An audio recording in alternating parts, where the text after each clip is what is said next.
नमस्कार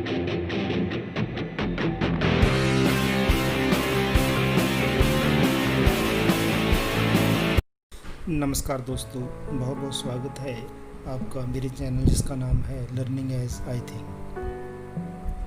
तो साथियों, जैसे आप जानते हैं कि मैं लगातार आपके सन्मुख आपके सामने नॉलेजेबल वीडियोस जो है वो पेश कर रहा हूँ। तो जैसे मैंने एटीट्यूड के ऊपर बात की थी, एप्टीट्यूड के ऊपर बात की थी, ऐसे ही मैंने पर्सनैलिटी के ऊपर बात की थी, इंटरेस्ट के ऊपर बात की थी। बहुत सारे मेरे प्लेलिस्ट हैं वीडियोस के, आप उन पर गो थ्रू करके देख सकते हैं, जा कर के देख सकते हैं। आपको आनंद भी आएगा, आपकी जानकारी में वृद्धि भी होगी। तो बात करते हैं कि जैसे हम बात कर रहे हैं इंडिविजुअल डिफरेंसेस की, कि जो ह्यूमंस बीइंग्स के में भिन्नताएँ पाई जाती हैं, उन भिन्नताओं को लेकर के हम अलग अलग टॉपिक लेकर के आपको बताने की कोशिश मैं कर रहा हूँ। तो पिछले वीडियोस आपने देखे होंगे, उसमें मैंने आपको बताया था कि कारण क्या होते हैं भिन्नताओं के जो हम सभी में पाई जाती हैं। तो आज जो मैं बात करने वाला हूँ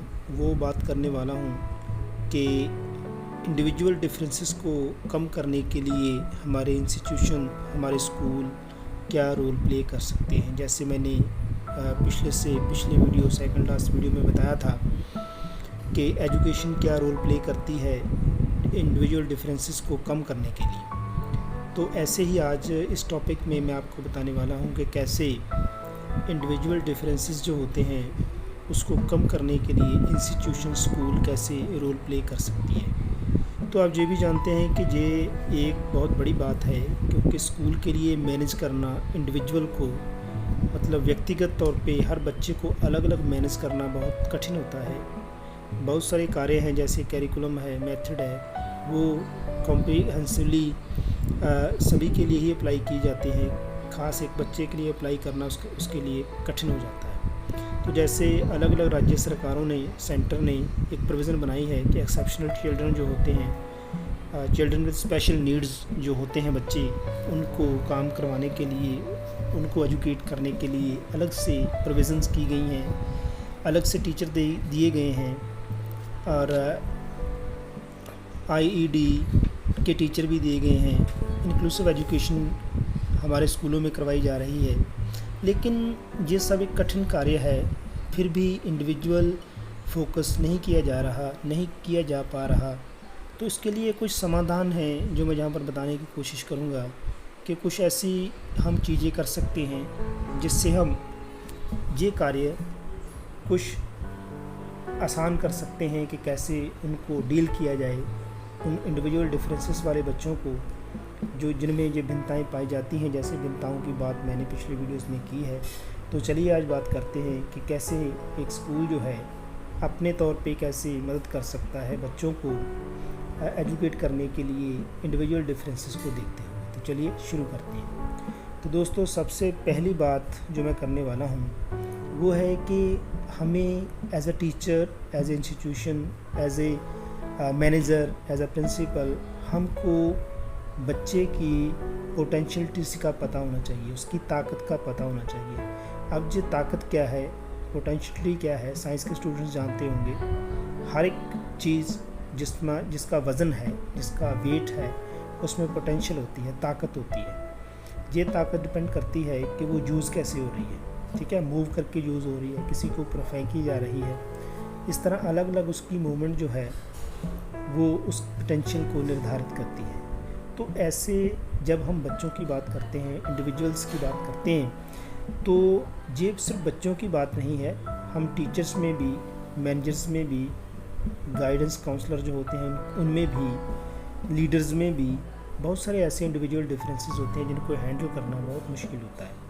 तो सबसे पहले जब हम बच्चों की बात करते हैं तो हमको उनकी पोटेंशियलिटीज़ का पता होना चाहिए, उनकी ताकत का पता होना चाहिए, उनकी एबिलिटीज़ का पता होना चाहिए, उनकी क्या कैपेसिटीज़ हैं, क्या उनके इंटरेस्ट हैं, कैसे उनके एप्टीट्यूड हैं। अगर ये टीचर समझ जाए तो वो कॉम्बाइंडली टीच करता हुआ भी उनका ध्यान रख सकता है, उनका इंटेलिजेंस लेवल देख सकता है, उनके जो अचीवमेंट लेवल हैं उनको स्ट्रांग बना सकता है।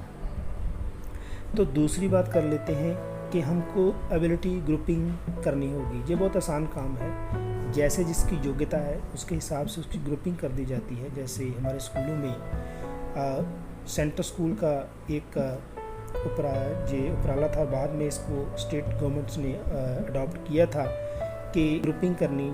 जैसे पंजाब में जो था इसको पढ़ाओ पंजाब के तौर पर, और पहले जो था ये शुरू किया गया था, उसके तहत ग्रुपिंग की गई थी। तो बच्चों की ग्रुपिंग कैसे करते हैं, उनके लेवल के, उनके एबिलिटी के हिसाब से जो उसका टारगेट है, अगर वो अचीव नहीं हो पा रहा तो उनकी ग्रुपिंग कर दी जाती है। ग्रुपिंग करने के बाद उनको टीच किया जाता है। तो ऐसे एबिलिटी ग्रुपिंग करना एक टीचर का काम है। तो अगर वो ऐसा कर पाता है तो most of the things easy हो जाती हैं, बहुत सारे काम आसान हो जाते हैं। उसकी पोटेंशियलिटी बच्चे की देख पाते हैं, उनकी डायमेंशन क्या है बच्चे की एबिलिटी की, उसका कितना घेरा है, क्लास को कैसे कवर करता है, एक्टिविटीज़ कैसे करता है, ठीक है ना, उसके मोटर्स एक्टिविटीज से कैसे काम कर रही है, ये सारा अगर ध्यान में रखा जाए तो उनकी ग्रुपिंग की जा सकती है। थोड़ा कठिन कार्य जरूर है, क्योंकि सारी मोटर एक्टिविटीज़ सभी की जो है वीक नहीं हो सकती। मोस्ट ऑफ द चिल्ड्रन जो ये वीक नहीं हो सकती, फिर भी उनकी एबिलिटीज़ को देख करके उनकी ग्रुपिंग की जा सकती है। तीसरी बात कर लेते हैं, हमको कैरिकुलम को तो हम तोड़ मरोड़ नहीं सकते हैं, कैरिकुलम को हम कम ज़्यादा नहीं कर सकते हैं, लेकिन इसका एक समाधान है। वो ये है, इंस्टीट्यूशन और टीचर्स ये कर सकती है कि कैरिकुलम जो है अडॉप्ट कर लिया जाए, इस ढंग से अडॉप्ट किया जाए कि इंडिविजुअल डिफरेंसेस को देख के उसको मोल्ड कर लिया जाए, उसको आसान बना लिया जाए, उनको फ्लेक्सिबल बना लिया जाए, ताकि पॉसिबली वो हर बच्चे तक पहुंच सके, पॉसिबली हर बच्चा उसका फ़ायदा ले सके। उस कैरिकुलम को जो पढ़ाना है, जो कंटेंट समझाना है हमने, उसकी प्रोविज़न बन जाए कि हर बच्चे तक उसकी पहुंच हो जाए, हर बच्चे को एक मौका मिल सके कि उसकी स्टडी कर सके। तो ऐसी प्रोविज़न हम बच्चे के इंटरेस्ट और एबिलिटीज़ को देख करके कर सकते हैं कैरिकुलम में, ठीक है ना। तो कैरिकुलम में फॉर एग्जांपल अगर मैं मान लो कोई साइंस का विषय पढ़ा रहा हूँ जिसमें एक्सपीरियंस और प्रैक्टिकल करना ज़रूरी है, तो प्रैक्टिकल अगर बच्चे की पोटेंशियलिटीज़ हम देखते हैं तो कैरिकुलम को हम हिस्सों में बांट सकते हैं, प्रैक्टिकल को हम हिस्सों में बांट सकते हैं, जिससे क्या है कि उसकी जो एबिलिटी है बच्चे की ग्रास्प करने की, कवर अप करने की, वो बेशक कम है, लेकिन वो आहिस्ता आहिस्ता उसको कवर कर पाएगा। और जो बच्चे साथ में काम कर रहे हैं वो उसको एक्सपीरियंस करके और पक सकते हैं और बढ़िया से इसको कर सकते हैं। चौथी बात कर लेते हैं कि हमको मेथड ऑफ टीचिंग में कुछ ना कुछ सुधार तो करना ही होगा। अगर हमको इंडिविजुअल डिफरेंसेस कम करने हैं, बच्चों की एबिलिटीज़ अलग अलग हैं, उनको अगर हमने मैनेज करना है, तो हम जो भी मेथड यूज़ कर रहे हैं, जैसे भी मेथड यूज़ कर रहे हैं पढ़ाने के, मान लो हमने स्टोरी टेलिंग मेथड, मेन जो मेथड होते हैं बच्चों को टीच कराने के, वो स्टोरी टेलिंग मेथड होता है, ठीक है ना। तो जैसे एक स्टोरी टेलिंग मेथड है, तो उसको आसान बनाने के लिए आप उपराले कर सकते हैं, आप मेहनत कर सकते हैं, उसको इजी कर सकते हैं जो बच्चों तक जल्दी पहुंच सके। इसके अलावा मान लो आप हिस्टोरिकल मेथड से पढ़ा रहे हैं, कुछ पिछले रेफरेंसेस दे करके काम करवा रहे हैं, तो भी उसको आसान बनाने के लिए आप इसको ईज़िली बच्चे के सामने पेश करने से पहले उसको आसान बना दें, उसको पहले उसको सुधार कर लें कि बच्चे की एबिलिटी क्या है, आगे उसको ग्रास्प करने की, बच्चे को समझने की एबिलिटी आगे क्या है। तो उसके हिसाब से क्या है कि आपका जो टीचिंग का मेथड है वो भी आसान हो जाएगा और बच्चे तक भी उसकी रिक्वायरमेंट के हिसाब से पहुँच पाएगा। पाँचवीं बात कर लेते हैं कि हमको इंडिविजुअलाइजेशन इंस्ट्रक्शन जो दी जाती है कि ये बच्चे जो हैं इंडिविजुअल हैं, ख़ास तौर पर ये बच्चे दूसरे बच्चों से वीक तो नहीं कह सकते, उनसे थोड़ा सा डिफरेंस रख सकते हैं। जैसे इंटेलिजेंस में डिफरेंस हो सकता है, मोटर एक्टिविटीज़ में डिफरेंस हो सकता है, उसकी जो फिज़िक है, फिज़िकली वो फिट नहीं हो सकते, वो उनको आँखों की, हाथों की, चलने की, फिरने की, सुनने की थोड़ी सी प्रॉब्लम हो सकती है, ज़्यादा भी हो सकती है, तो उसके हिसाब से ग्रुपिंग करनी होगी। तो हमको इंडिविजुअलाइज इंस्ट्रक्शन जो है उनको फॉलो करना होगा, ठीक है ना। तो उसको अडॉप्ट करना होगा। जो स्पेशल प्रोग्राम्स हमारे स्कूल में अनाउंस किए जाते हैं, बनाए जाते हैं, हमें बताए जाते हैं, उनको फॉलो करना होगा।